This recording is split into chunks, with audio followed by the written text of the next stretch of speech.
avant de plonger dans cette histoire incroyable, pensez à vous abonner à la chaîne et à activer la cloche. Ici, chaque récit a quelque chose à dire, et vous ne voudrez pas en manquer un seul. Le soleil de midi brillait haut dans le ciel, mais dans la grande salle vitrée de la banque Lincoln & Company, l'atmosphère était lourde. Sarah Thompson, une entrepreneuse noire respectée dans sa ville, était assise sur un siège inconfortable, serrant son sac contre elle.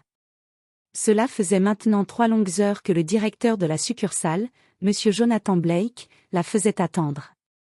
Chaque fois qu'elle demandait un rendez-vous pour finaliser un prêt crucial pour son entreprise, il avait trouvé une excuse: « Je suis désolé, Madame Thompson, je suis encore occupé avec un autre client. » Mais ce qui rendait la situation insupportable, c'était le ton condescendant, les regards insistants, et la manière dont d'autres clients, blancs pour la plupart, étaient reçus immédiatement et avec courtoisie.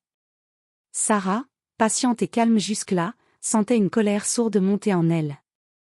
Alors qu'elle commençait à se lever pour exiger justice, la porte de la banque s'ouvrit avec fracas. Un groupe de personnes entra, le conseil d'administration de la banque, venu pour une inspection surprise de la succursale. Parmi eux se trouvait Madame Eleanor Harris, membre influente du conseil et connue pour sa fermeté envers toute injustice ou discrimination. Le regard de M. Blake se figea lorsqu'il reconnut Sarah et la présence du conseil. La tension monta d'un cran. Jusqu'alors maître de la situation, il se retrouvait soudain sous le regard scrutateur de ceux qui prenaient les décisions finales de la banque.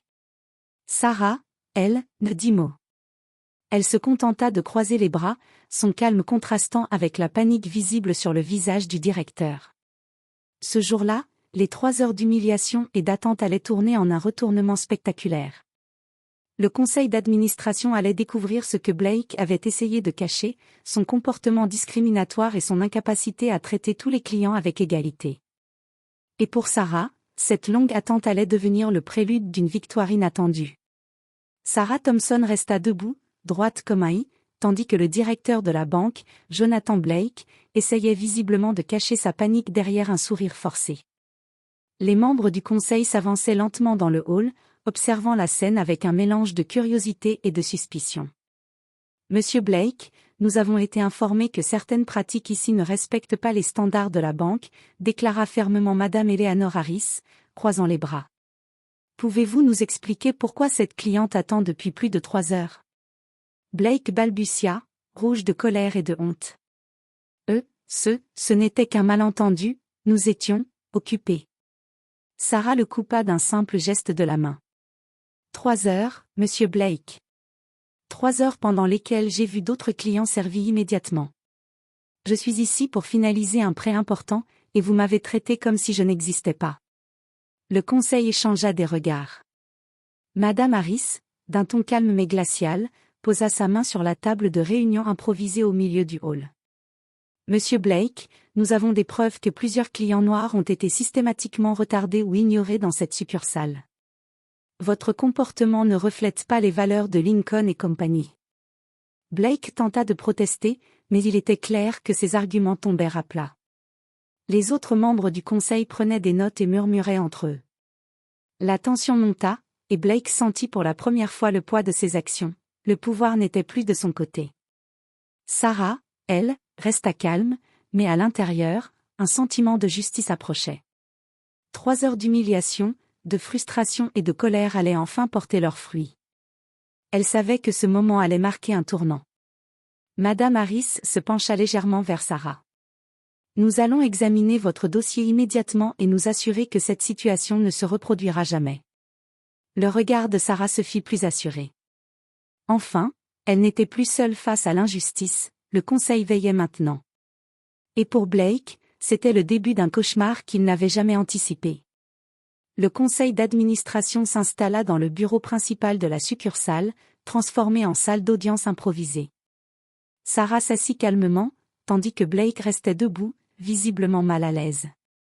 Les membres du conseil commencèrent à passer en revue les dossiers des clients et les vidéos de surveillance de la banque. Ce qu'ils découvrirent fut choquant. Depuis plusieurs mois, plusieurs clients noirs avaient été systématiquement retardés, certains refoulés sans raison, tandis que les clients blancs étaient traités avec rapidité et courtoisie. Chaque plainte formelle avait été étouffée par Blake ou minimisée par le personnel de la succursale. Madame Eleanor Harris leva les yeux vers Blake, la voix froide comme l'acier. Monsieur Blake, cela ne relève pas d'un simple malentendu. Vos actions constituent de la discrimination systématique. Vous avez abusé de votre position pour humilier et désavantager certains clients. Blake tenta de se justifier. Je suivais seulement les procédures. Un autre membre du conseil, Monsieur Richard Collins, secoua la tête. Suivre des procédures ne signifie pas ignorer ou discriminer des clients. Votre comportement est inacceptable et met en péril la réputation entière de cette banque. Sarah sentit une vague de satisfaction intérieure, mais resta polie et professionnelle. Elle savait que la vraie victoire n'était pas dans la colère, mais dans la justice et la preuve de son intégrité. Madame Harris se tourna vers elle. Madame Thompson, nous allons non seulement accélérer votre dossier, mais aussi prendre des mesures disciplinaires contre le directeur de cette succursale. Vous n'auriez jamais dû subir ce traitement. Le visage de Blake devint livide. Les murmures du personnel et des clients présents dans la salle renforçaient le poids de ses actes. Chaque seconde, la réalité s'imposait à lui, l'injustice qu'il avait infligée venait de se retourner contre lui. Sarah se leva avec dignité et déclara. Je voulais simplement être traitée équitablement et obtenir le financement nécessaire pour mon entreprise. Merci de m'avoir écouté. À cet instant précis, Blake comprit que sa carrière venait peut-être de basculer à jamais, et que le conseil ne laisserait passer aucune faute de ce genre. La justice, après des heures d'attente et d'humiliation, avait enfin pris le dessus. Le lendemain matin, la nouvelle de la confrontation à la succursale circulait déjà dans toute la ville financière. Blake, autrefois confiant et respecté par son équipe, était désormais sous le regard critique de tous. Le conseil d'administration avait pris une décision rapide et ferme, une enquête interne officielle allait être ouverte et Blake était suspendu de ses fonctions en attendant les résultats. Dans la salle du conseil, Sarah était invitée à participer à une réunion spéciale sur son dossier de prêt. Les membres du conseil lui expliquèrent que, grâce à sa persévérance et à son intégrité, son dossier allait recevoir un traitement prioritaire. Les fonds nécessaires pour son entreprise seraient débloqués dans les jours suivants. Blake, quant à lui, fut confronté par le directeur régional. Jonathan, vos actions ont mis la banque en danger. Non seulement vous avez discrédité votre succursale, mais vous avez également terni votre réputation personnelle. Le conseil ne tolérera plus ce type de comportement. Il tenta de minimiser la situation, mais personne n'était prêt à l'écouter. Les preuves étaient accablantes, vidéos, témoignages et dossiers clients. Chaque membre du personnel présent avait vu ses erreurs. Pour la première fois, Blake ressentit l'ampleur de son arrogance. Pendant ce temps, Sarah quittait la banque avec un sentiment de triomphe silencieux. 3 heures d'attente, 3 heures de frustration, mais au final, tout avait changé.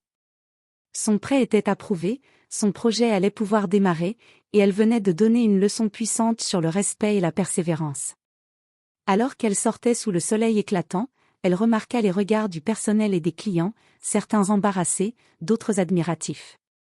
Elle n'avait pas seulement gagné un financement, elle avait prouvé que la dignité et la patience pouvaient renverser même l'arrogance la plus enracinée.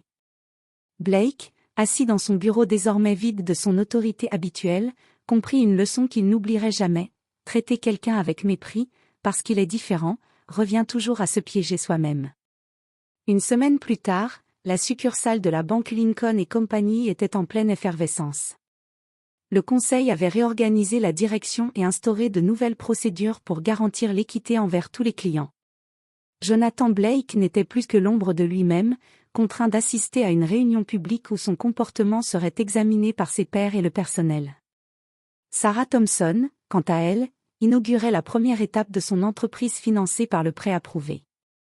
Les médias locaux, informés de l'incident à la banque, commençaient à relayer l'histoire comme un exemple de justice et de persévérance. Sarah ne recherchait pas la gloire, mais son succès était désormais symbolique. Il montrait que le courage et la dignité pouvaient triompher de l'injustice. Lors de la réunion publique, Blake fut appelé à s'expliquer devant le personnel et le conseil. Sa voix tremblait, et chaque mot semblait sortir avec difficulté. Je reconnais mes erreurs, je Je regrette profondément. Madame Eleanor Harris, ferme et imposante, le regarda droit dans les yeux. Ce n'est pas seulement une question de regret, monsieur Blake. Il s'agit de réparer les torts causés, d'apprendre et de s'assurer que cela ne se reproduira jamais. Votre arrogance et vos préjugés ont failli coûter à la banque sa réputation et ont humilié des clients respectables. Blake baissa la tête, incapable de répondre. La leçon était claire, ses actions avaient des conséquences irréversibles. De son côté, Sarah observait la scène avec calme et satisfaction. Son entreprise allait prospérer, et elle venait de prouver que la patience, la dignité et la persévérance pouvaient changer le cours des événements. Le conseil, impressionné par son attitude exemplaire, lui proposa même un rôle de mentor pour sensibiliser les employés à l'équité et au respect des clients. Alors qu'elle quittait la salle, le soleil tombait doucement sur la ville. Cette longue attente de 3 heures dans un bureau froid s'était transformée en une victoire éclatante. Pour Sarah, c'était plus qu'un prêt, c'était la confirmation que l'injustice, lorsqu'elle est confrontée avec courage, finit toujours par être corrigée. Et pour Blake, c'était la fin d'une ère d'arrogance et le début d'une introspection douloureuse mais nécessaire.